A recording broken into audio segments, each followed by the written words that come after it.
বাতৰি কাকতত প্ৰকাশ পাইছে বিদেশী মুক্ত কৰি ভোটাৰ তালিকা আৰু কৈছে যে তন্নকৈ পৰীক্ষা কৰা হ'ব ভোটাৰ তালিকা কেনেকৈ তন্নকৈ পৰীক্ষা কৰা হ'ব বিহাৰৰ নিচিনাকৈ এই কথাটো ইলেকশ্যন কমিছনে নিৰ্বাচন আয়োগে ইয়াৰ পূৰ্বে ঘোষণা কৰি থৈছে যে বিহাৰত যি বিস্তৃত সংশোধনী কাৰ্যসূচী লোৱা হৈছে ভোটাৰ তালিকাত সেই একে ধৰণৰ কাৰ্যসূচী অসম কেৰালা আৰু পশ্চিম বংগতো লোৱা হ'ব অসমত অহা বছৰ নিৰ্বাচন এতেকে অক্টোবৰ নৱেম্বৰত হয়তো ভোটাৰ তালিকাৰ পুনৰীক্ষণ হৈ যাব পাৰে আৰু তেতিয়া এই বিষয়ত এটা নতুন ধৰণৰ বিতৰ্কৰ সৃষ্টি হ'ব ইতিমধ্যে বিহাৰত চলিছে তীব্ৰ আন্দোলন এই উচ্ছেদ সংখ্যালঘু নেতাৰ হুংকাৰ আৰু ভোটাৰ তালিকাৰ বিস্তৃত সংশোধন ইয়াক কেন্দ্ৰ কৰি আমি মেজমেলৰ মজিয়ালৈ আজি নিমন্ত্ৰণ কৰিছিলোঁ ভাৰতীয় জনতা পাৰ্টিৰ বিধায়ক দিগন্ত কলিতা আমাৰ লগত আছে ৰাইজৰ দলৰ নেতা ধৈৰ্য কোঁৱৰ আৰু আপোনালোকৰ পৰিচিত কংগ্ৰেছৰ মুখপাত্ৰ ফুলব্ৰাইট স্কলাৰ ওয়ামান আদুদ মই পোনপ্ৰথমে দিগন্ত কলিতাৰ ওচৰলৈ যাব খুজিছোঁ প্ৰত্যেকজনৰ পৰা মই অপেনিং ৰিমাৰ্ক ল'ম এই বিষয়কেইটাৰ ওপৰত বিশেষকৈ উচ্ছেদ প্ৰসংগত আৰু সংখ্যালঘু নেতাৰ হুংকাৰ প্ৰসংগত আপোনাৰ কি মন্তব্য 2 মিনিট পোনপ্ৰথমে আজি আপোনালোকক ইয়াত লগ পাই সকলোকে আমি ভাল লাগিছে যি নহওক নিজৰ বক্তব্য ৰাখিব প্ৰশান্ত ৰাজগুৰু ডাঙৰীয়াই আজি আমাক আমন্ত্ৰণ কৰিছিল আমি আহিছোঁ আৰু এতিয়া অসমত উচ্ছেদ লৈ পেলাই বিভিন্ন একদম হটকেক হৈ আছে হয় এই উচ্ছেদ চলিব কাত কোনো ডিমত নাই এই উচ্ছেদ ধাৰাবাহিক চলিব আৰু আমাৰ অসমীয়াৰ মাটি অসমীয়া জাতিৰ মাটি ভেটি আমি সংৰক্ষণ কৰাৰ কাৰণে সদায় আমি আগুৱাই যাম ইয়াত ভাৰতীয় জনতা পাৰ্টি চৰকাৰখনৰ অসমীয়াৰ হৈ এই উচ্ছেদত আমি সহযোগিতা কৰিম আৰু যিসকলে ইয়াত উচ্ছেদত তেখেতসকলে ইয়াত বিৰোধিতা কৰিব সেইটোৰ সপক্ষে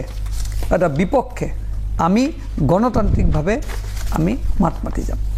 ধৈৰ্য কোঁৱৰ আপোনাৰ অপেনিং ৰিমাৰ্ক 2 মিনিট এতিয়া ডিক্টেটৰশ্বিপ চলি আছে হিটলাৰ মুখ্যমন্ত্ৰীটো হিটলাৰ আৰু একেবাৰে নাজিজিম এই অৱস্থাত এতিয়া অসম কেনেকৈ আচলতে দুখীয়া মানুহৰ আজি বুলডোজাৰ চলিব লাগিছিলে কাৰ বিৰুদ্ধে বুলডোজাৰ চলিব লাগিছিল পুঁজিপতি গোষ্ঠীৰ বিৰুদ্ধে ভূস্বামীসকলৰ বিৰুদ্ধে আজি বুলডোজাৰ চলিছে দুখীয়া মানুহৰ বিৰুদ্ধে সংখ্যাগৰিষ্ঠ দুখীয়া মানুহক বাদ দি অসমত জাতীয়তাবাদ হ'ব নেকি আজি তেওঁ জাতিৰ ত্ৰাণকৰ্তা হ'ব খুজিছে গতিকে এনেকুৱা মুহূৰ্তত আমি ক'ব খোজোঁ যে মুখ্যমন্ত্ৰীয়ে যিটো নেৰেটিভ তৈয়াৰ কৰিব খুজিছে সেইটো কেৱল নিৰ্বাচনী এটা ৰাজনীতি ইয়াত কোনো বিদেশী সমস্যা সমাধানৰ কোনো ধৰণৰ ইয়াত সংযোগ নাই কাৰণ বিদেশী সমস্যা সমাধানটো আপোনাৰ স্বাধীনতাৰ সময়ৰ পৰা বা স্বাধীনতাৰ পূৰ্বৰ পৰা যাৰ যিটো মানে হিষ্ট্ৰী যদি আমি চাওঁ প্ৰত্যেকে এই দ্বন্দ্বটো আচলতে শাসক গোষ্ঠীয়ে সদায় নিজৰ পক্ষত ব্যৱহাৰ কৰি আছে গতিকে ইয়াৰ প্ৰকৃত সমাধান কৰিবলৈ হ'লে আজি কেন্দ্ৰত বিজেপি চৰকাৰ অসমত 10 বছৰ বিজেপি চৰকাৰ তাৰ পাছত আজি তাৰিখত কিয় এই সমস্যাটো সমাধান কৰিব পৰা নাই বিদেশী সমস্যা সমাধান নোহোৱাকৈ আপুনি কাৰোবাৰ ঘৰ ভাঙি দিলে মানুহবিলাক কি স্বদেশী হৈ যাব নেকি ইয়াত স্বদেশী বিদেশী প্ৰশ্নটো উত্থাপন হোৱা নাই ইয়াত চৰকাৰী মাটিত বেদখল হৈছে এতেকে তেওঁলোকক উচ্ছেদ কৰা হৈছে নহয় চাওক কথাটো এনেকুৱা যে ইয়াত এটা মানে কমিউনেল কালাৰ দিব খোজা হৈছে ভোটৰ ৰাজনীতিত আৰু এতিয়া এনেকুৱা কথা হ'ল কি ব্ৰিটিছ ইণ্ডিয়াত যেনেকৈ ঔপনিবেশিক চৰকাৰে আপোনাৰ মাটিবিলাক কোম্পানীৰ হাতলৈ পুঁজিপতি শাসক গোষ্ঠীৰ হাতলৈ ঠিক তেনেকৈ নিছে এতিয়া অসমৰ যি মাটি এই মাটি সম্পূৰ্ণৰূপে পুঁজিপতি আৰু শাসক গোষ্ঠীৰ স্বাৰ্থত ব্যৱহাৰ কৰিবৰ কাৰণে ইয়াত এটা গভীৰ ষড়যন্ত্ৰ আছে গতিকে এই ষড়যন্ত্ৰত আমি যেতিয়ালৈকে ধৰিব নোৱাৰিম তেনেকৈ অসমীয়া জাতিৰ ভৱিষ্যত কেতিয়াও সুৰক্ষিত নহয় ধন্যবাদ কোঁৱৰ মই আহিব খুজিছোঁ আমান আদুদৰ ওচৰলৈ আমান আদুদ আপোনাৰ কি অপেনিং ৰিমাৰ্ক 2 মিনিট ইনহিউমেন আনকনষ্টিটিউচনেল আপুনি এই মানুহবোৰৰ বেকগ্ৰাউণ্ড চাব লাগিব চাওক খালি এই মানুহবোৰৰ নহয় ভাৰতবৰ্ষৰ 30 কোটি লোক ভূমিহীন মোৰ কথা নহয় 30 কোটি দ্যাটছ লাইক হোৱাট 20% এইটো মোৰ কথা নহয় 2015ত এই ষ্টেটমেণ্ট অৰুণ জেটলি ডাঙৰীয়াই কৰিছিলে যে 30 কোটি লোক ভাৰতত ভূমিহীন গোটেই মানুহখিনিক উচ্ছেদ কৰিব নেকি ল্যান্ডলেছনেছ ইজ এ ফেনমিনান গতিকে যেতিয়াই ক'ৰবাত এভিকশ্যন হয় তাৰ এটা প্ৰক্ৰিয়া আছে যেনেকুৱা অজয় মাকানৰ কেছত সুদামা সিঙৰ কেছত কি কৈছিলে দিল্লী হাইকোৰ্টে সুপ্ৰিম কোৰ্টে উদ্ধৃতি দি পেলাই যে য'তে এভিকশ্যন হয় there should be a meaningful engagement meaningful মানে যিবোৰ মানুহ এভিক্টেড হ'ব তেওঁলোকক কনফিডেন্সত লৈ পেলাই তেওঁলোকৰ ৰিহেবিলিটেশ্যন কি হ'ব তাৰ পাছতহে গৈ পেলাই এভিকশ্যন হ'ব কিন্তু এতিয়া বিজেপি চৰকাৰে কি কৈছে আপুনি মেছেজিংটো চাওক আৰু বিজেপিৰ হিপক্ৰেচিটো চাওক যোৱাকালি আজিৰ একচুৱেলি ইণ্ডিয়া টুডে ৰিপৰ্ট কৰিছে যে বিজেপি এটা প্ৰেছ বিবৃতি দিছে বহুতখিনি কথাই কৈছে মাধ্যমত সংবাদ মাধ্যমত বাট মই প্ৰুফ লৈ আনিছোঁ ইণ্ডিয়া টুডেৰ এইটো প্ৰিণ্ট আউট ইয়াত কৈছে BJP spokesperson Pankaj Barua in a statement alleged that illegal infiltrator of East Bengal origin first of all যদি কোনোবা ইষ্ট বেংগল অৰিজিন থাকে সেইজন মানুহ ইলিগেল ইনফিল্ট্ৰেটৰ কেনেকৈ হ'ব পাৰে ছেকেণ্ড কথা যদি ইলিগেল ইনফিল্ট্ৰেটৰ হয় যদি বাংলাদেশী হয় তেনেহ'লে আপোনালোকে এই যে তাত যে উচ্ছেদ হৈছে যিবোৰ মানুহৰ তাত পাট্টা আছিলে সেইবোৰক এইটো ডিচিৰ ষ্টেটমেণ্ট হয় ধুবুৰী ডিচিৰ ষ্টেটমেণ্ট ইণ্ডিয়ান এক্সপ্ৰেছ তেওঁলোকে কৈছে যিবোৰ মানুহৰ পাট্টা আছিলে তেওঁলোকক ৰিহেবিলিটেট কৰা হ'ব তেওঁলোকক পইচা আৰু ভূমি দিয়া হ'ব আৰু দ্য ৰেষ্ট আৰ এনক্ৰ'চাৰ যিবোৰ মানুহৰ পাট্টা নাই বা কোনো কাগজ পাতি নাই they have been given ₹50,000 ex gratia per family ট্ৰান্সপৰ্টেশ্যনৰ কাৰণে আৰু 300 বিঘা মাটি বাইজাৰ আলগা গাঁৱত আবণ্টন কৰা হৈছে চৰত মই তাৰ ওপৰত পাছত আহিম যিহেতু আপুনি মোক 2 মিনিট সময় দিছে গতিকে যদি ইলিগেল মাইগ্ৰেণ্ট হয় তেনেহ'লে আপোনালোকে পইচা কিয় দি আছে আপোনালোকে ৰিহেবিলিটেড কিয় কৰি আছে আকৌ আপোনালোকে কৈ আছে যে এইবোৰ মানুহ বাংলাদেশী হয় ধন্যবাদ আমানাদু আহিব খুজিছোঁ বিধায়ক কলিতা ডাঙৰীয়াৰ ওচৰলৈ কলিতা ডাঙৰীয়া দুটা কথা মাটি দুটা ভাগ এটা হ'ল ম্যাদী মাটি আৰু আনটো হ'ল চৰকাৰী মাটি আৰু মানুহৰো দুটা ভাগ এটা হ'ল দেশী আৰু এটা হ'ল বাংলাদেশী এতিয়া এই মাটিত বেদখল কৰি থকা মানুহবোৰ আৰু উচ্ছেদিত মানুহবোৰ বিদেশী নাগৰিক নেকি আৰু ম্যাদী মাটিত উচ্ছেদ কিয় কৰা হৈছে কলিতা ডাঙৰীয়া চাওক এই মানে তেখেতৰ মই কথাখিনিতে আমাৰ স্প'ক্সমেন ডাঙৰীয়া কথা চাপৰত যিটো ঘটনা সেই ঘটনাত যিখিনি মাটি আপুনি এই যে 3,500 বিঘা মাটি মোৰ লগত যায় যদি ওলাব পাৰে সেই মাটিবিলাক এতিয়াও বেলগছ আছে আপুনি চাব অৰিজিনেলি এই শতিকাৰ আগৰ শতিকাত ট্ৰাইবেল আৰু কোচ ৰাজবংশী জনবসতি কৰা মাটি কিন্তু এইবিলাক চৰকাৰী দে এতিয়া যিবিলাক মানুহ তাত এতিয়া যাক এভেক্ট কৰা হ'ল সেইবিলাক মানুহৰ কি হৈছে বিভিন্ন ঠাইৰ পৰা আহিছে আৰু আপোনালোকে প্ৰশান্ত ৰাজগুৰু ডাঙৰীয়া মই অন ৰেকৰ্ড কৈছোঁ সেই মানুহবিলাকে তাতে আহি কোনোবাই ইটা ভাটা খুলিছে কোনোবাই তাত খেতি কৰিছে কোনোবাই তাত মাটি ডাবল বিক্ৰী কৰিছে ইটছ এ ফেক্ট সেই ঠাইত সেইবিলাক মানুহৰ ওচৰে পাজৰে চবৰে মাটি আছে আপুনি খবৰ ল'লে গম পাব সেই ঠাইটোত বিশেষকৈ মানে চাপৰত 50,000 টকাকৈ দিছে লিষ্ট আছে মোৰ তাত দিয়া মানুহৰ আৰু সৰহ সংখ্যক মানুহ আমি হিন্দু মুছলমান বুলি আমাক মুছলমান বুলি আমি ঘিণ কৰোঁ বুলি তেখেতসকলে ভাবে মোৰ তাত 5খন লিষ্ট আছে মই হোৱাটছআপত দি দিম নকয় তেখেতসকলে মই দি দিম আপোনাক এতিয়া হোৱাটছআপত কি সকল মানুহ এই যে বাচ্চাহঁতে তাতে যে এইবিলাক কৰি আছে এইবিলাক নাটক কংগ্ৰেছৰ নাটক আৰু এই মাটিবিলাকৰ ওপৰত আপুনি মনত ৰাখিব এইবিলাক চৰকাৰী মাটি এই মাটিটোত 100% ৰিজাৰ্ভ লেণ্ড আছে কৰবাত ৱাটাৰ লেণ্ড আছে এইবিলাক বিভিন্ন ঠাইত এতিয়া আপুনি গোৱালপাৰালৈ গ'লে আকৌ বেলেগ ইছ্যু হ'ব মই এতিয়া কৈ আছোঁ চাপৰৰ কেছটো মোৰ হাতত হাছিলা বিলৰ কথা ক'ব আৰু আজি আপোনালোকে জানেই আজি হাইকোৰ্টে এটা অৰ্ডাৰ আজি হাইকোৰ্টৰ অৰ্ডাৰ এটা ৰিলিজ হৈছে হাইকোৰ্টে ক'লে যে আমি মাটিৰ ক্ষেত্ৰত কোনো ইণ্টাৰফেয়াৰ নকৰোঁ চৰকাৰক কৈছে যে হিউমেনিটি গ্ৰাউণ্ডত মানুহক খাদ্য আৰু ক'ৰবাত ব্যৱস্থা আমি তেখেতে এনচাৰ দিলে যে ইমানখিনি মানুহক আমি একমডেশ্যন কৰিছোঁ মোৰ তাত মই লিষ্টখন আজি মই আপোনাৰ তালে মই ফৰৱাৰ্ড কৰি দিম আপুনি লিষ্টখন ঠিক আছে মই বুজি পালোঁ 50,000 টকা দিয়া হৈছে আৰু ইতিমধ্যে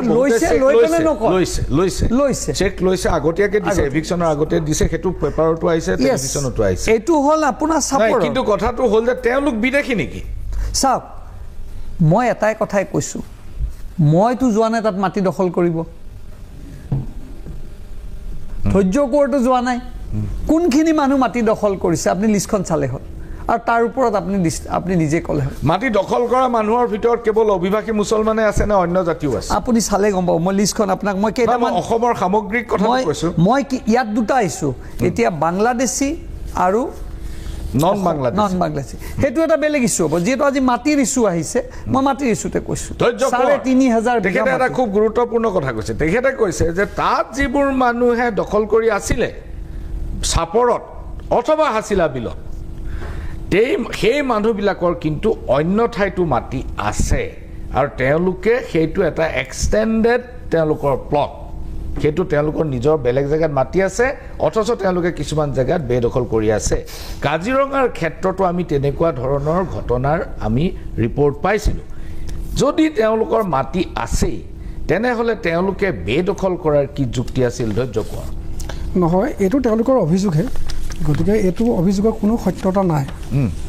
কাৰণ একো অভিযোগৰ সত্যতা মানে যোনে যোনে পইচা লৈছে নাই এইটো অভিযোগৰ সত্য পইচা দিছে কম্পেনচেশ্যন আপোনালোকে দিছে আপোনালোকে কম্পেনচেশ্যন দিছে এতিয়া সেইটো এটা বেলেগ বিষয় কাৰণ আপোনালোকে প্ৰথমতে সকলোকে বিদেশী বুলি কয় তাৰপাছত কম্পেনচেশ্যন দিয়ে গৰুখুটিৰ ক্ষেত্ৰতো একে কৰিলে কাজিৰঙাৰ ক্ষেত্ৰতো একে কৰিলে এতিয়া কথাটো হ'ল এতিয়া তাত যিবিলাক মানুহ বসবাস কৰি আছে সেই মানুহবিলাকতো আজি এবছৰ দুবছৰ বসবাস কৰা নাই 20-30-40 বছৰ বসবাস কৰি থকা মানুহ তেওঁলোকক 300টা পৰিয়ালক মাটি পট্টা দিয়া আছে সম্পূৰ্ণ 300টা পৰিয়ালক কিছুদিন আগত আহিছে আৰু বিভিন্ন ঠাই লোকেল মানুহ আপুনি ক'লে নহ'ব তাৰ তথ্য কাগজে কয় 300টা পৰিয়ালক মাটি পট্টা দিছে আৰু তাত 100 মান পৰিয়ালক বাগদৰ বিলাসীপাৰা এইবিলাকৰ বানখহনীয়া মানুহ তেওঁলোকক আবণ্টন দিয়া হৈছে গতিকে আপোনালোকে বস্তুটো ডাইভাৰ্ট কৰিবৰ কাৰণে বেলেগ এটা ইছ্যু ইয়াতে এৰেঞ্জ কৰিছে এটা বেলেগ কথা মেইন কথাটো হ'ল সম্পূৰ্ণৰূপে এটা পলিটিকেল এজেণ্ডা কাৰণ এটা ডাঙৰ কথা হ'ল যে অসমৰ মানুহক আচলতে যেনেকৈ ব্ৰিটিছ পিৰিয়ডত মই আকৌ কৈছোঁ ব্ৰিটিছ ইণ্ডিয়াত যেনেকৈ আমাৰ ওখ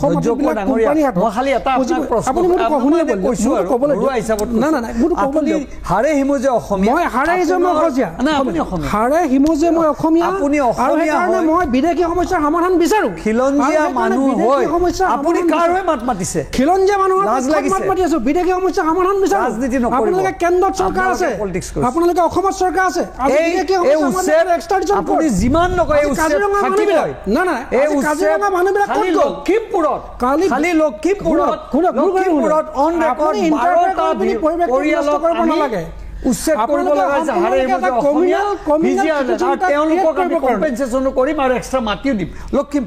এইটো ক্ষেত্ৰত আপোনাৰ এটা মাটিৰ ক্ষেত্ৰত আপোনালোকৰ এটা বিভেদ আছে এইটো হৈছে যে আপোনালোকে অসমীয়া আৰু অনা অসমীয়া বা বিদেশী এইটোৰ মাজত এটা পাৰ্থক্যৰ সীমাৰেখা টানিছে আপোনালোকে বেদখলকাৰী বুলি আপোনালোকে ক'ব খোজা নাই বেদখলকাৰীটো দুটা কেটেগৰী হৈ গৈছে ইয়াত যে এটা দেশী এটা সন্দেহজনক বিদেশী মই এইখিনিতে লৈছোঁ ক্ষণিক সময়ৰ বাণিজ্যিক বিৰতি চাই থাকিব মেজমেল ঘূৰি আহিছোঁ মেজমেলৰ মজিয়ালৈ আৰু যি বিষয় বেদখল উচ্ছেদ ধৈৰ্য কোঁৱৰ ডাঙৰীয়া আপুনি বিৰতিৰ পূৰ্বে আপুনি কিবা ক'ব খুজিছিল আপোনাক মই 1 মিনিট সময় দিছোঁ নহয় আচলতে যদি অকল মই বিদেশী ইছ্যুটো বাদ দিলোঁ তাত যদি অকল বেদখলৰ ইছ্যুটোৱে চায় তেতিয়াহ'লে আপুনি বুন্দাজনত আজি জয়ন্ত মল্লবৰুৱাই ঘৰ বনাইছে হিমত সিঙৰ বিল্ডিং আপোনাৰ টাটা জিঞ্জাৰ হোটেল কিন্তু তাৰ বিপৰীতে তাত থকা খিলঞ্জীয়া মানুহবিলাককে উচ্ছেদ কৰিলে যদি অকল যদি উচ্ছেদৰ দৃষ্টিভংগী যদি চাই এতিয়াতো অকেডি ইনষ্টিটিউশ্যন টেনিছ কোৰ্ট এইবিলাক চব যাব যোৱা নাই আজিলৈকে আজি 2021 চনৰ পৰা আজিলৈকেতো হোৱা নাই জয়ন্ত মল্লবৰুৱাৰ ঘৰ যাব নেকি মই স্পষ্টতাৰে কৈছোঁ যদি আপোনালোকে ভাবে যে এইটো ইলিগেল মোৰ ঘৰত যাব ইয়াত কোনো ডিমত নাই অন ৰেকৰ্ড আজিলৈকে হোৱা নাই হ'ব সেইটোৱে আপোনালোকৰ ডিফাৰেঞ্চ আমান ৱাদুদ তেখেতে কৈছে যে বেদখল উচ্ছেদৰ ক্ষেত্ৰত কোনো ধৰণৰ বিভেদ নীতি চৰকাৰে গ্ৰহণ কৰা নাই কোনো ডিছক্ৰিমিনেশ্যন নাই আপুনি কি কয় আই থিংক বিজেপিৰ বিধায়ক ডাঙৰীয়াৰ কথাতেই স্পষ্ট হৈ গৈছে তেওঁ যি ধৰণে তুচ্ছ তাচ্ছিল্য কৰিছে নাটক বুলি কৈছে তাত কণমানি ল'ৰা ছোৱালী আই মাতৃবোৰ যিধৰণে কান্দনত ভাঙি পৰিছে এইবোৰ নাটক হ'ব নোৱাৰে আপোনালোকে বহুত ধনী মানুহ আপোনালোকে বহুত পাৱাৰফুল মানুহ বাট দুখীয়া মানুহবোৰক ক'ব দিয়ক আপুনি যেতিয়া কৈছে মই একো কোৱা নাই মোক প্লিজ ক'ব দিয়ক আপোনালোকে এতিয়া বহুত ধনী মানুহ বহুত পইচা থকা মানুহ বহুত পাৱাৰফুল মানুহ বাট এই দুখীয়া দৰিদ্ৰ মানুহবোৰক লেণ্ডলেছ মানুহবোৰক আপোনালোকে প্লিজ নাটক বুলি নক'ব যি অমানৱীয় যি চেহেৰা যি ইমেজ গোটেই টিভিৰ স্ক্ৰীণত আহিছে সেইবোৰক ফৰ গড চেক সেইবোৰক নাটক বুলি নক'ব আৰু মই আকৌ মই এই প্ৰশ্নটো উঠাম আপোনালোকে পইচা দিছে একচেপ্ট কৰিছে যে আমি পইচা দিছোঁ আপোনালোকে কৈ আছে যে আমি 300 বিঘা মাটি দিছোঁ ডিচিৰ ষ্টেটমেণ্ট আছে why does your statement say illegal infiltrators মোৰ উত্তৰ লাগে আপোনালোকে এইবোৰ মানুহক বাংলাদেশী বুলি কিয় কৈ আছে কোনোবাই যদি তাত যায় মুখ্যমন্ত্ৰীয়ে কয় আমি খিলঞ্জীয়াৰ লগত আছোঁ ভেৰি ৱেল সংখ্যালঘুক অত্যাচাৰ কৰাটো কি খিলঞ্জীয়াৰ পক্ষত হোৱা নেকি খিলঞ্জীয়া মানুহে কি এইবোৰ ছবি চাব বিচাৰে নেকি আপুনি এজন মুখ্যমন্ত্ৰী আপুনি সবৰে মুখ্যমন্ত্ৰী মই আপোনাৰ প্ৰধানমন্ত্ৰীৰ কথা এবাৰ মনত পেলাবলৈ বিচাৰিম আপোনালোকৰ প্ৰধানমন্ত্ৰী 2002 আজিৰ প্ৰধানমন্ত্ৰী নৰেন্দ্ৰ মোদীক কৈছিলে ৰাজধৰ্ম পালন কৰক ময়ো আজি আপোনালোকৰ চেনেলৰ জৰিয়তে ক'ব বিচাৰিম মুখ্যমন্ত্ৰীয়ে ৰাজধৰ্ম পালন কৰিব লাগে এনেকুৱা ধৰণৰ ভেদাভেদ কৰি পেলাই আৰু আমাৰ বিধায়ক ডাঙৰীয়া এনেকুৱা ধৰণৰ তুচ্ছ তাচ্ছিল্য দুখীয়া মানুহক কৰিব নালাগে বিধায়ক ডাঙৰীয়া বিধায়ক কলিতা ডাঙৰীয়া এইটো ৰাজধৰ্ম পালন কৰা হোৱা নাই ইয়াত ডিছক্ৰিমিনেশ্যন হৈছে আপোনালোকে এফালেদি তেওঁলোকক চেক দিছে মাটি দিছে দি পেলাই কৈছে যে তেওঁলোক বিদেশী কাৰণ আপোনালোকৰ পাৰ্টিৰ ষ্টেটমেণ্টত এইটো কৈছে সন্দেহযুক্ত বাংলাদেশী চাওক মই সেই পৰিয়ালটোক মই তাচ্ছিল্য কৰা নাই মই আপোনালোকৰ নাটক বুলি কৈছোঁ কংগ্ৰেছৰ নাটক আমি কেনেকৈ নাটক কৰিলোঁ আমি কেনেকৈ নাটক মই দুখীয়া মানুহ কোৱা নাই আপুনি দুখীয়া মানুহকে কৈছে শুনি লওক কথাখিনি ক'ব দিয়ক এতিয়া আমি দুটা আছে এটা গোৱালপাৰা আৰু এটা বঙাইগাঁও এটা ধুবুৰীত পে'মেণ্ট কৰা হৈছে আৰু কোনে কোনে পইচা লৈছে অন ৰেকৰ্ড লিষ্টত কিন্তু গোৱালপাৰাত কৰা নাই কাৰণ গোৱালপাৰাৰ লেণ্ডটো ৱাটাৰলেণ্ড ৱেটলেণ্ড আৰু তাত 1886ত এক্ট কৰা আছে যিখন Assam land record revenue regulation act 1886ত আৰু সময়ে সময়ে এমেণ্ডমেণ্ট হৈ আছে সুপ্ৰিম কোৰ্ট হাই কোৰ্টে সময়ে সময়ে কৈ আছে এইটোৰ ওপৰত সদায় হেৰি হ'ব লাগে সদায় সংৰক্ষিত হ'ব লাগে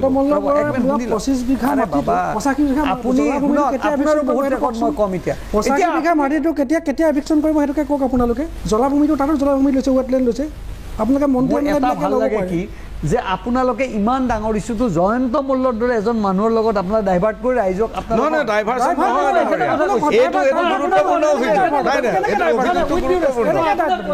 কেনেকৈ ডাইভাৰ্ট কৰিব শুনক গতিকে জলাভূমিত যে আপোনালোকে কৰিলে এই যে জয়ন্ত মল্লই যে জয়ন্ত মল্ল আৰু দিগন্ত কলিতাই যদি মাটি বেদখল কৰিছে যদি শুনক এইটোৰ ওপৰত আপোনালোকে আমি জয়ন্ত মল্লক মুখ্যমন্ত্ৰী বৰ্খাস্ত কৰিব লাগে গ্ৰেপ্তাৰ কৰিব লাগে কোৰ্টলৈ যাওক অৰ্ডাৰ কৰক শুনক ডাঙৰীয়া এতিয়া শুনক ইছ্যুটো এটা হ'ল বাংলাদেশী আৰু এটা বেদখল আপোনালোকে নামনি অসমৰ কথা নেজানে ডাঙৰীয়া নামনি অসমত কি হৈ আছে নেজানে কৈ দিয়ক কি হৈ আছে আগ্ৰাসন আমি চৰকাৰ আছে কিয় সেইকাৰণে চৰকাৰ আছে কিয় আপোনালোকে স্বাধীনতাৰ চৰকাৰ আছে কিয় আজি 10 বছৰ গভৰ্ণমেণ্ট ইমান বৃহৎ কিয় আজি কিয় বাধ্য কৰাব আজি ঘৰকেইটা ভাঙি দিলে 3000 ভাঙি দিলে আজি মুক্ত কৰা ঘৰকেইটা ভাঙি দিলে 100 বিঘা মাটি ড্ৰাই ৱেটলেণ্ডৰ জলালেণ্ডৰ মাটি আজি মুখ্যমন্ত্ৰী ডক্টৰ হিমন্ত বিশ্ব শৰ্মা ডাঙৰীয়াৰ সাহসত এইটো হৈছে আপোনালোকে কংগ্ৰেছৰ মুখ্যমন্ত্ৰী আছিল হিতেশ্বৰ শইকীয়া মুখ্যমন্ত্ৰী আছিল কিন্তু বিদেশী খেলিবলৈ আমি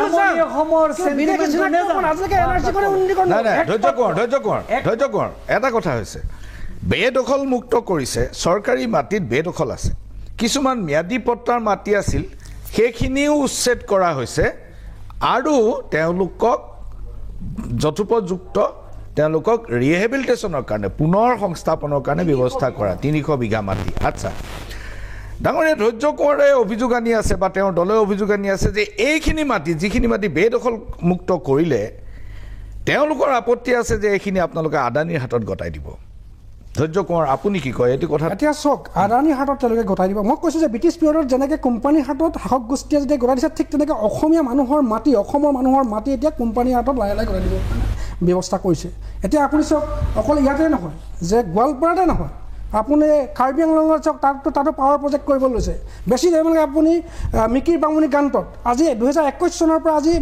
মুভমেণ্ট কৰি আছে, আন্দোলন কৰি আছে। নাই, সেইটো কেনচেল হৈ গৈছে। এডিবিয়ে সেইটো প্ৰজেক্ট কেনচেল কৰি দিছে। এডিবিয়ে ফাইনেন্স নকৰে। মুঠতে অসমীয়া মানুহৰ মাটি লাহে লাহে, আমাৰ মাটি অকণমান আছে, সেই মাটিও এতিয়া পুঁজিপতিৰ হাতত গতাই দিবৰ কাৰণে এটা বিৰাট ডাঙৰ ষড়যন্ত্ৰ, বৃহৎ ষড়যন্ত্ৰ। গতিকে অসমীয়া মানুহে যদি এতিয়াই যদি নাজাগে, তেতিয়াহ'লে কেতিয়াও অসমীয়া জাতিৰ ভৱিষ্যত সুৰক্ষিত নহয়। তেওঁলোকে এতিয়া এটা কাম কৰিছে, মাত্ৰ এটা কাম কৰিছে, যে তেওঁলোকে যাতে এই বস্তুৰ পৰা মানুহক আঁতৰাই ৰাখিব পাৰে, এই বিষয়বস্তুৰ পৰা যে আঁতৰাই ৰাখিব পাৰে, তেওঁলোকে কাৰণে কমিউনেল কৰিছে, সাম্প্ৰদায়িকভাৱে মানুহখিনিক দেখাই পিনি এইটো আৰু মাজে মধ্যে জনজাতি মানুহকো তেওঁলোকে আক্ৰমণ কৰিব লাগি গৈছে। সেইকাৰণে এই চৰকাৰ, বিজেপি চৰকাৰ সম্পূৰ্ণৰূপে জনজাতি বিৰোধী, বিজেপি চৰকাৰ সম্পূৰ্ণভাৱে যে দুখীয়া মানুহৰ বিৰোধী, সম্পূৰ্ণৰূপে এতিয়া অসমৰ ৰাজনীতিত মিঞা এটা উপজীব্য,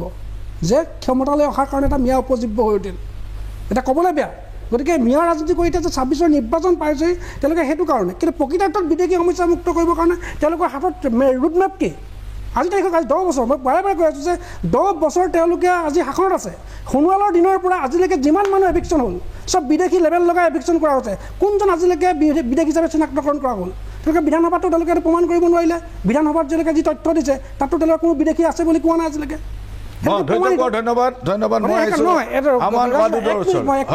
সেইকাৰণে কৈছোঁ যে বিদেশী সমস্যা সমাধান নোহোৱালৈকে আমাৰ যিবিলাক জাতীয় সমস্যা আছে সেইবিলাক কেতিয়াও মীমাংসা নহয়। আমাৰ বিভিন্ন ধৰণৰ সমস্যা আছে, পথাৰত বানপানী সমস্যা আছে, গৰাখহনীয়া সমস্যা। এই সমস্যাবিলাক সমাধান কৰিবৰ কাৰণে প্ৰথমে আমি বিদেশী সমস্যাত সমাধান কৰিব লাগিব। আৰু বিদেশী সমস্যা যদি সমাধান কৰিবলৈ হয়, তেতিয়াহ'লে বাংলাদেশৰ লগত এক্সট্ৰাডিশ্যন কৰিব লাগিব, প্ৰত্যাপন্ন চুক্তি কৰিব লাগিব। গতিকে বাংলাদেশৰ লগত যদি প্ৰত্যাপন্ন চুক্তি যেতিয়া কৰিবলৈ হয়, তেতিয়াহ'লে চেণ্ট্ৰেল গভৰ্ণমেণ্টক বাধ্য কৰাব লাগিব। এই চৰকাৰখন জাতীয় চৰকাৰ নহয় নি? তেওঁলোকে কিয় তাৰ বাহিৰে আপুনি যদি এতিয়া অসম চুক্তি ৰূপায়ণ কৰিব লাগিব। অসম আন্দোলন হয়, ইমান ডাঙৰ আন্দোলন হোৱাৰ পাছত আজি তাৰিখত মূল কথাটো তেওঁলোকে নাযায়। ধন্যবাদ। মই আমান ৱাদুদৰ ওচৰলৈ আহিব খুজিছোঁ। আমান ৱাদুদ এজন বিধায়ক, আব্দুল ৰছিদ মণ্ডল, তেখেতে চৰকাৰক প্ৰৰোচনা কৰিলে, সাহস আছে যদি মোৰ ইটা ভাতাত হাত দি দেখুৱাওক, এনেকুৱা ধৰণৰ এটা কথা। আৰু মুখ্যমন্ত্ৰীও তাত প্ৰৰোচিত হৈ পেলাই ক'লে যে তেওঁ যিমানে ক'ব মই সিমানে তাত উচ্ছেদ কৰিম। এতিয়া এই সংখ্যালঘু বিধায়কসকলে এনেধৰণে মন্তব্য কৰি পেলাই বাৰম্বাৰ চৰকাৰটোক প্ৰৰোচনা কৰি আছে, যিটো চৰকাৰে সংখ্যালঘু উচ্ছেদ কৰিবলৈ উদ্গ্ৰীৱ হৈ আছে। আপুনি কি কয়? নাই চাওক, চৰকাৰটো ৰুল অফ লত চলিব লাগে, নহয় জানো? কোনে কি কৰি আছে, আপুনি মেছেজিংটো চাওক না, তেওঁলোকে এক্সেক্টলি কামবোৰ কেনেকৈ কৰি আছে। মইতো আপোনাক ক'লোৱে যে যদি আপুনি ডিউ প্ৰচেছটো ফ'ল' কৰে, আপুনি নটিচ দিব লাগিব, এটা হিয়াৰিং হ'ব লাগিব। দুদিন নাই আপোনাৰ শুনক, যোৱা গোৱালপাৰাত যিটো হ'ল তাত 2 দিন আগত নটিচ দিয়া হৈছে। ইয়াত যদি আপোনালোকে নটিচ দিছে, তেনেহ'লে এই তেওঁলোকক বাংলাদেশী বুলি কিয় গালি দি আছে? আপোনালোকৰ অফিচিয়েল ষ্টেটমেণ্টত ধুনীয়াকৈ লিখি পেলাই তলত আপোনালোকৰ ছিনিয়ৰ স্প'ক্স পাৰ্চনৰ চাইন আছে, আপোনালোকে বাংলাদেশী বুলি কিয় গালি দি আছে? গতিকে এই গোটেই মেছেজিংটো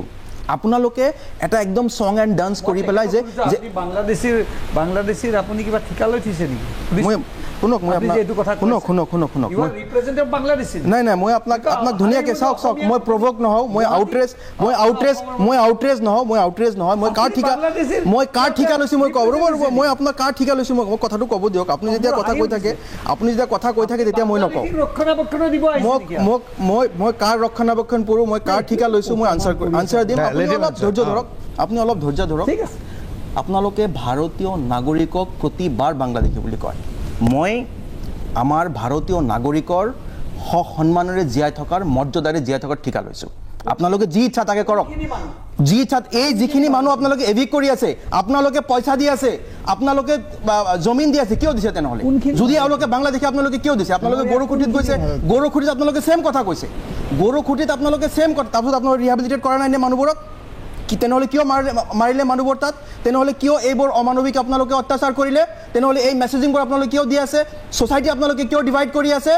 ঠিকা আমি ঠিকা লৈছোঁ এই ভাৰতীয় মানুহৰ সন্মানেৰে জীয়াই থকাৰ ঠিকা। ভাৰতৰ সংবিধানত যি মূল্যবোধ লিখা আছে সেইবোৰ আপহোল্ড কৰাৰ কাৰণে ঠিকা, আৰু আপোনালোকৰ অত্যাচাৰৰ বিৰুদ্ধে মাত মাতাৰ ঠিকা। গতিকে আপোনালোকে এইটো জানি লওক যে এইখন দেশ যোনে সৃষ্টি কৰিছিলে, যিবোৰ আমাৰ প্ৰতিষ্ঠাপক পিতৃ আছিলে, তেওঁলোকে এটা সপোন চাইছিলে যে এইখন দেশক সবেই সন্মানেৰে মৰ্যাদাৰে জীয়াই থাকিব। আপোনালোকৰ মুখ্যমন্ত্ৰী আপুনি প্ৰতিদিন সেই মূল্যবোধক আপোনালোকে হনন কৰি আছে সেই যিবোৰ সপোন চাইছিলে আমাৰ প্ৰতিষ্ঠাপক পিতৃবোৰে তেওঁলোকৰ সপোনক আপোনালোকে ভাঙি চুৰমাৰ কৰি আছে আমি ঠিকা লৈছো আমাৰ প্ৰতিষ্ঠাপক পিতৃবোৰৰ আপোনাৰ বক্তব্য স্পষ্ট হৈ গৈছে আমানদুত এইখিনিতে লৈছো ক্ষণিক সময়ৰ বাণিজ্যিক বিৰতি চাই থাকিব মেজমেল পুনৰ ঘূৰি আহিছোঁ মেজমেলৰ মজিয়ালৈ মই যাব খুজিছোঁ বিধায়ক দিগন্ত কলিতা ডাঙৰীয়াৰ ওচৰলৈ কলিতা ডাঙৰীয়া মই বুজি পালোঁ বাৰু আপোনালোকৰ নিষ্ঠা আৰু দেশপ্ৰেমক মই সন্দেহ নকৰাকৈ আৰু আপোনালোকে যে ইয়াত পলিটিকিং কৰিব খোজা নাই ৰাজনীতি কৰিব খোজা নাই সেইটোও মই বাৰু ধৰি ল'লোঁ আপোনালোকে খোজা নাই কিন্তু এই যে 10 বছৰ আপোনালোক ক্ষমতাত থাকিলে আৰু মাত্ৰ কেইটামান মাহ আছে এই সত্ৰৰ মাটি বেদখল মুক্ত কৰিম বুলি যিটো কৈ আছিলে আপোনালোকে 10 বছৰ কেৱল সেইটো অনুশীলন পৰ্যায়তে ৰাখিলে এতিয়ালৈকে সত্ৰৰ মাটি যদি বেদখল মুক্ত হৈছে তেনেহ'লে চৰকাৰে ঘোষণা কৰি দিয়ক যে সত্ৰ সম্পূৰ্ণৰূপে বেদখল মুক্ত হ'ল এতিয়াও চৰকাৰে কৈ আছে যে সত্ৰৰ মাটি আমি সাৰ্ভে কৰাই আছো কমিটি গঠন কৰিছে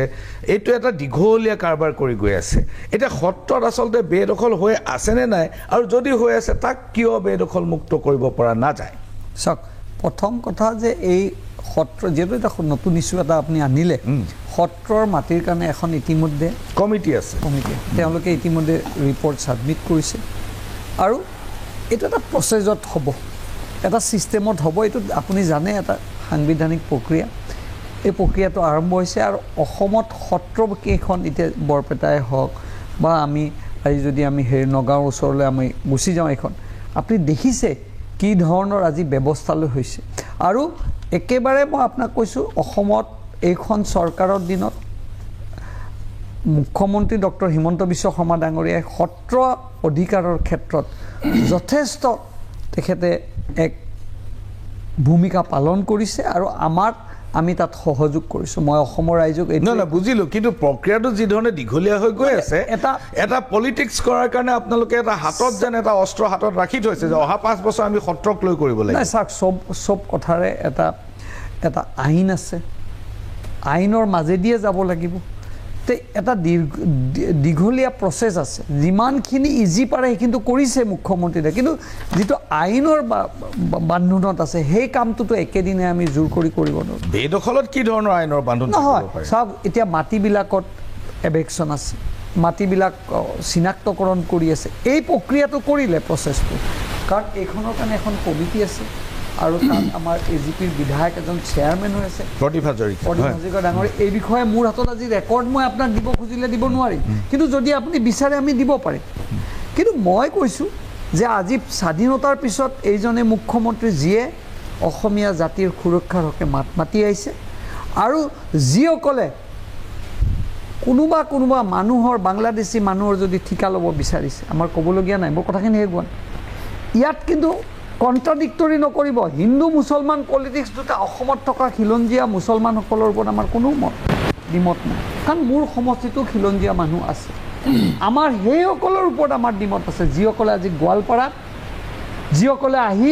গোৱালপাৰাত তেওঁলোকে সেই ভূমিকা পালন কৰিছে যিসকলে গৰুগুটিত সেইটো ভূমিকা পালন কৰিছিল যিসকলে আজি হাসনা বিলত বা ধুবুৰী চাপৰত এই ভূমিকা পালন কৰিছে আজি আমচু লিডাৰে আজি কি কৈছে যে ভৱিষ্যতে অসমত আমি লোকপিয়লত বেংগলী লিখিম অসমত থাকি আমচু লিডাৰে আমাক দম দিব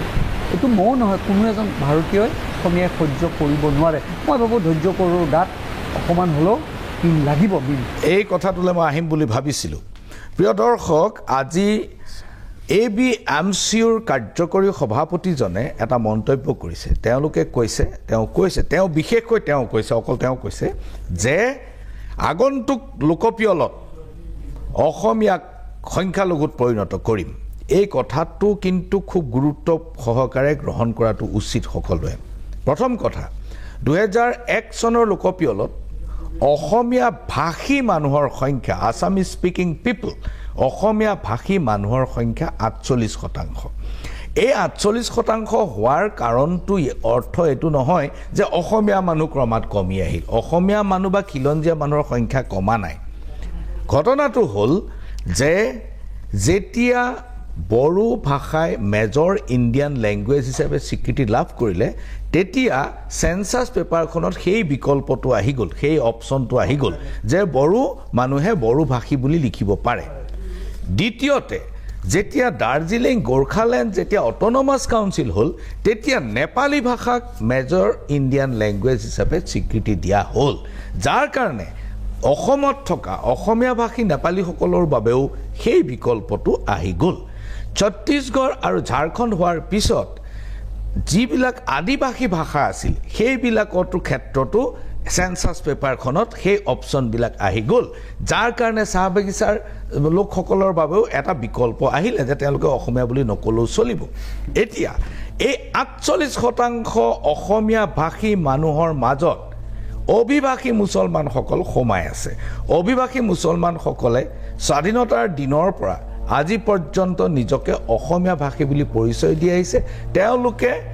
অসমীয়া মাধ্যম স্কুলত পঢ়া শুনা কৰি আছে আজিকালি দুই এখন ইংৰাজী মাধ্যম স্কুল হৈছে কিন্তু তেওঁলোক সকলোৱে 95% 96% 95-96% মানুহে অসমীয়া বুলি নিজকে পৰিচয় দি আহিছে আনকি সেন্সাছতো পৰিচয় দি আহিছে এতিয়া এই মুহূৰ্তত যদি সেই এবি আমচিউৰ নেতাজনৰ প্ৰৰোচনা মৰ্মে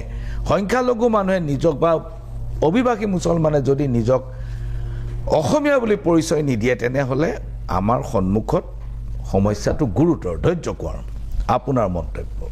মোৰ কথা হ'ল কি এবিএমচিৰ যিজন লিডাৰ তেখেতে যিটো বক্তব্য দিছে সেইটো আমি নিন্দা জনাইছোঁ আৰু আটাইতকৈ মানে এইটো গৰিহণাৰ যোগ্য কথা আৰু মই ভাবোঁ এইটো তেখেতক গ্ৰেপ্তাৰ কৰিব লাগে গতিকে এই ধৰণৰ কথা কোৱাৰ পৰা তেখেতক গ্ৰেপ্তাৰ কৰিব লাগে আৰু মই ভাবোঁ মুখ্যমন্ত্ৰীয়ে এইটো ব্যৱস্থা গ্ৰহণ কৰিব লাগে কাৰণ যদি তেওঁ ইমানেই জাতিপ্ৰেমী যদি মুখ্যমন্ত্ৰী হয় গতিকে সেইফালৰ পৰা আমাৰতো বান থাকিল আৰু দ্বিতীয় কথা প্ৰত্যাপনটো হয়েই আৰু যদি এটা কথা এনেকৈ যদি বাৰে বাৰে যদি তেওঁলোকক আক্ৰমণ কৰি থকা হয় তেতিয়াহ'লে হয়তো এটা দিন এনেকুৱা আহিবগৈ যেনেকৈ আমাৰ ধৰি লওক কাৰ্বি পাহাৰীয়া ভাইসকল যেনেকৈ আমাৰ মাজৰ পৰা আঁতৰি গুচি গ'ল গতিকে এইটো যিটো ভাল কথা নহয় যে বাৰে তেওঁলোকক আক্ৰমণ কৰি থকাটো যদি এইটো বাংলাদেশী যদি লেভেলটো লগাই দিয়া হয় বাৰে আজি গোটেই সমস্যাটো উদ্ভৱ হৈছে এটা বাংলাদেশী সমস্যাটোৰ পৰা গতিকে বিদেশী সমস্যাটো সমাধান নকৰাৰ কাৰণে আজি এইটো অৱস্থা আজি এই বাংলাদেশী আজি বিধায়ক মহোদয় ইয়াত আহি এটা কথা কৈছে যে বাংলাদেশী প্ৰতিটো কথাতে আপুনি বাংলাদেশী কৈছে যে হাৰে আহিব যে আপুনি অসমীয়া আমিও হাৰে আহিব যে অসমীয়া কাৰণে অসমীয়া অস্তিত্ব ৰক্ষা কৰিব খোজো কাৰণে বিদেশী সমস্যাটো আমি সমাধান কৰিব এতিয়া মুখ্যমন্ত্ৰীয়ে এটা কথা কৈছে যে এই ধৰণে কিন্তু অসমীয়া ভাষী মানুহক ব্লেকমেইলিং কৰি থাকিলে নচলিব আৰু এইটো সৰাসৰ ব্লেকমেইলিঙৰ পৰ্যায়লৈ ব্লেকমেইলিং কৰিছে গ্ৰেপ্তাৰ কৰিব লাগে মই কৈছোঁ 100 মুঠৰ কেছ ল'ব লাগে আৰু তেখেতক গ্ৰেপ্তাৰ কৰিব লাগে তেওঁক গ্ৰেপ্তাৰ কৰিলে সমস্যাটো সমাধান হৈ নাযায় কাৰণ ঘটনাটো হ'ল যে এনেকুৱা এটা নচন এনেকুৱা এটা ধাৰণা মানুহৰ মাজত সৃষ্টি কৰি দিব বিচৰা হৈছে আপুনি এজন মানুহক গ্ৰেপ্তাৰ কৰিব পাৰে তেওঁক নাইকিয়া কৰি দিব পাৰে পৃথিৱীৰ পৰা কিন্তু ধাৰণাটোক আপুনি শেষ কৰি দিব নোৱাৰে ধাৰণাটো কি কাৰণ আজি এইটো কি এই পৰ্যায়ত পৰিস্থিতি কেনে ক্ৰিয়েট কৰিছে এতিয়া যদি এজন মানুহক অসমৰ যদি নাগৰিক এজনক তেওঁৰ যদি নথি পত্ৰ পৰীক্ষা নকৰাকৈ বিদেশী সমস্যা আজি তাৰিখলৈকে কোনো সমাধান কৰাই নাই চৰকাৰে যদি বাৰে যদি বিদেশী যদি তেওঁক কৈ থকা হয় বিদেশী মুছলমান মানুহে যদি বিদেশী হয় তেতিয়াহ'লে তেওঁলোকেতো আক্ৰমণ কৰিব ওলোটাই সদায়তো তেনেকৈ থাকিব নেকি ক'ত যাব আজি ধৰি লওক আজি মাজতে তেওঁলোকে পুছবেক পলিচিৰ জৰিয়তে থৈ আহিলে ন'মেন্স লেণ্ডত আকৌ দুদিনৰ পাছত মৰিগাঁও মানুহজন ঘূৰাই আনিলে এইবিলাক নাটক নহয় নি তেওঁলোকৰ গতিকে ইয়াৰ গোটেই মূলত সমস্যাটো হৈছে আজি চাওক এটা দুটা আক্ৰমণ চলিছে ৰ'ব এক মিনিট মই কওঁতে আপুনি মাৰ কথা নাই মোক দিয়ক আপচু কথাটো কৈছোঁ আপচু কথাটো আপোনালোকতো এলায়েন্স কৰিব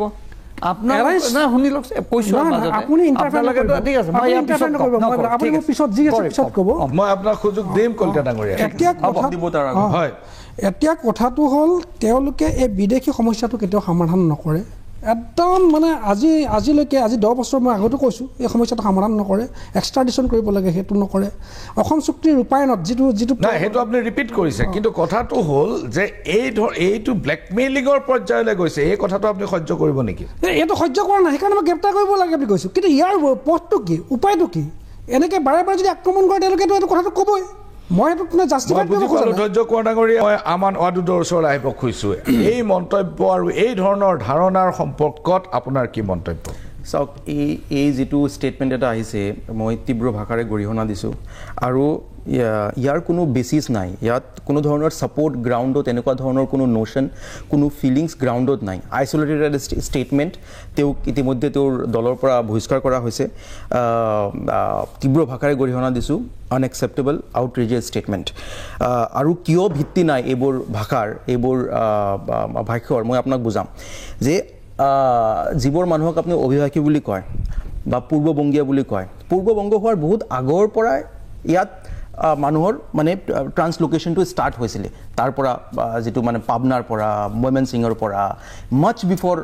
পাৰ্টিশ্যন অফ বেংগল 1995 আগৰ পৰা আৰু মই আপোনাক প্ৰুফ দি পেলাই বুজাম যে ফাৰ্ষ্ট অসমীয়া স্কুল ৰেকৰ্ডেড ফাৰ্ষ্ট অসমীয়া স্কুল প্ৰাইমেৰী স্কুল এই মুছলমান যাক আপোনালোকে মিয়া মানুহ বুলি কয় 1899 হোসেন আলী চৰকাৰ মৈৰাবাৰীত স্থাপন কৰিছিলে 1899 3 বছৰ পাছত আলি টাঙনিত উছমান আলী সদাগাৰ ডাঙৰীয়াই তেওঁ আৰু এখন অসমীয়া মাধ্যম স্কুল স্থাপন কৰিছিলে তাৰ পাছৰ পৰা আজিৰ ডেটত যদি আপুনি মৰিগাঁৱৰ পৰা ধৰ ধুবুৰীলৈকে য'ত এইবোৰ মানুহ আমাৰ মানুহবোৰ বসবাস কৰে আপুনি মোক এটা বেংগলী মিডিয়াম স্কুল দেখাওক য'ত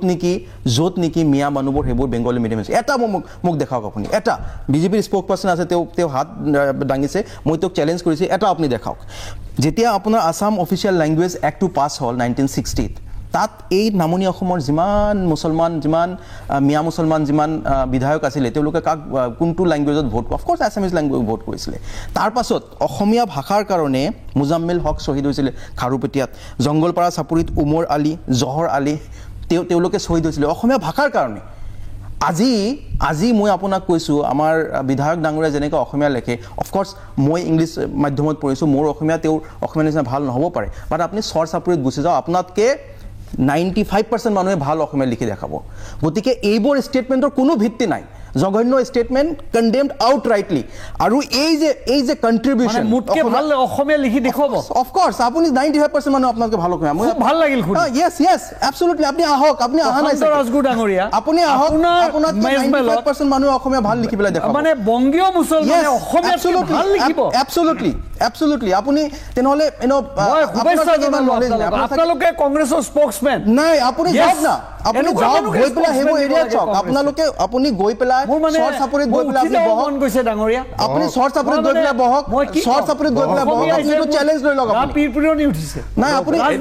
মানুহ অসমীয়া বুলি কিয় নহ'ব নাই আপুনি সেইটো মানুহ অসমীয়া বুলি কিয় নহ'ব ৰ'ব এইটো এটা কমপ্লেক্স ভাল লাগিব লাগে এইটো এটা কমপ্লেক্স পৰিস্থিতি এইটো প্ৰব্লেম এইটো এটা জটিল পৰিস্থিতি আজি বিজেপি বিধায়ক ডাঙৰীয়া ভাল লাগিব লাগিছিলে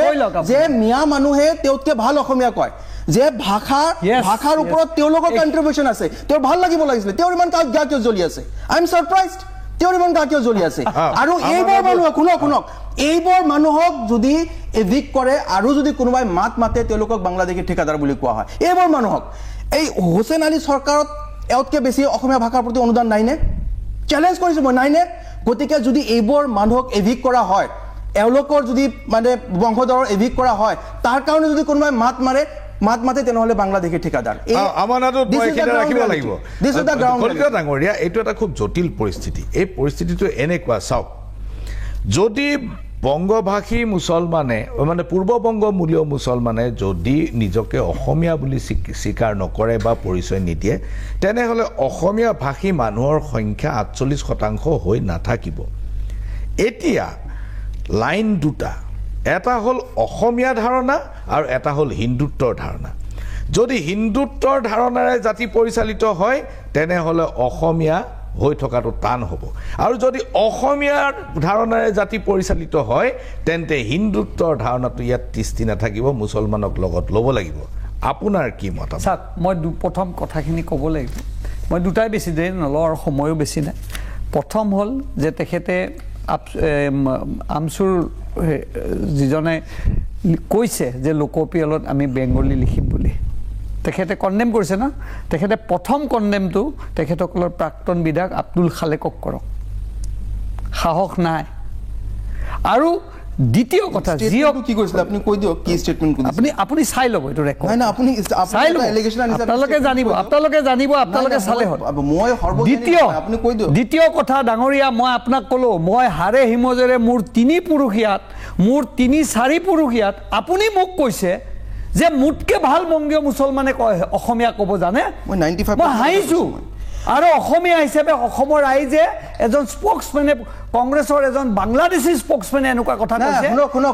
কথাহে ক'ব দিয়ক। এইটো আপোনালোকৰ ভাষা। আপুনি don't make those kind of statements. Don't make those kind of statements. আপুনি সেই এবি আমছুৰ যিজন নেতাক আপুনি সমৰ্থন কৰি আছে, সমৰ্থন কৰি আছে। বেছিভাগ মানুহে মিয়া মানুহে অসমীয়া ভাষা লিখে, তেওঁলোকে অসমীয়া ভাষা কয়। যদি সেই কথাটো কয় আপোনালোকৰ কি প্ৰব্লেম হয়? আপোনাৰ কি প্ৰব্লেম হয়? সঁচা কথাটো ক'লে আপুনি কি প্ৰব্লেম হয়? আপুনি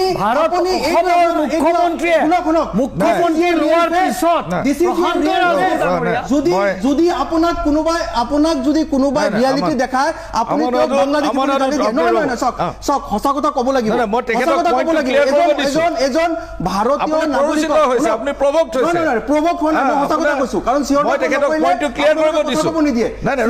নকৰিলে আপুনি কথা ক'ব নিদিয়ে। চিঞৰ বাখৰ শুনক, মই ইয়াত বহি আছো, মোক তেওঁ বাংলাদেশী স্পোক পাৰ্চন বুলি কৈছে। তেনেহ'লে ভাবি চাওক, যিবোৰ মানুহ ৰিক্সা চলায় তেওঁলোকৰ কি অৱস্থা, ভাবি চাওক যিবোৰ মানুহ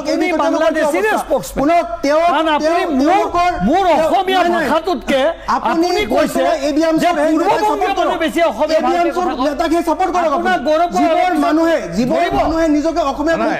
আপোনালোকে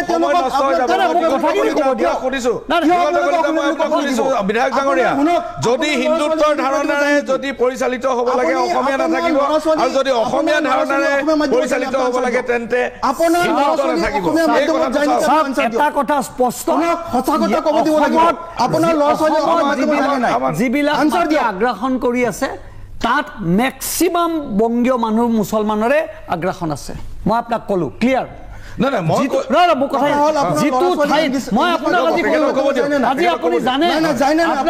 গোৱালপাৰাত যাওক, এতিয়াও সেই 100 বছৰ আগত এতিয়াও তাতে বেলগছ আছে। মই আপোনাক ক'লো 100 বছৰ আগত স্কুলো আছে। মই ক'লো না, মই ভাল পাইছো। কিন্তু তেখেতে কৈ আছে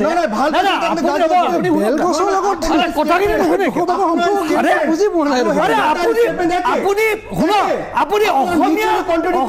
মানুহৰ ভাল পাব লাগে। মিয়া মানুহে ভাল অসমীয়া লিখে, ভাল অসমীয়া কয়, আপুনি মোতকে ভাল লিখিব বুলি কৈছে।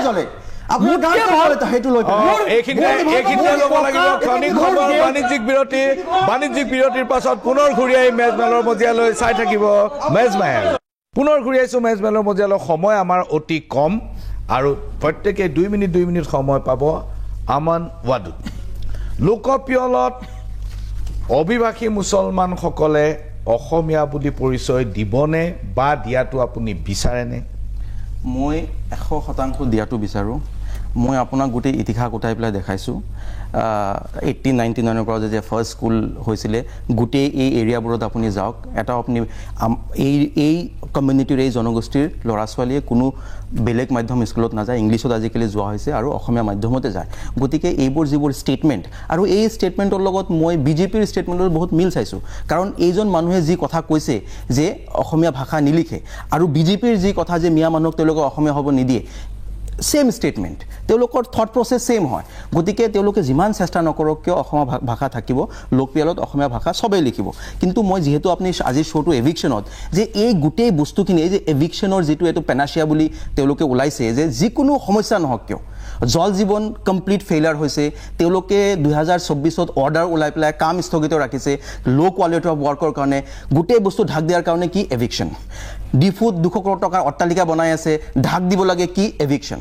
গৰুখুটিত 3 কোটি টকাৰ গীৰ গাই অনা হৈছিলে, 2 কোটি টকাৰ বেছি টকাৰে গৌশালা বনোৱা হৈছিলে, তাৰপাছত 90টা গাই তাৰ পৰা নোহোৱা হৈ গ'ল। গোটেই মন্ত্ৰী MLA-বোৰে সেই গাই পালে, ঢাক দিবলৈ কি এভিকশ্যন। যিয়ে নহওক কিয়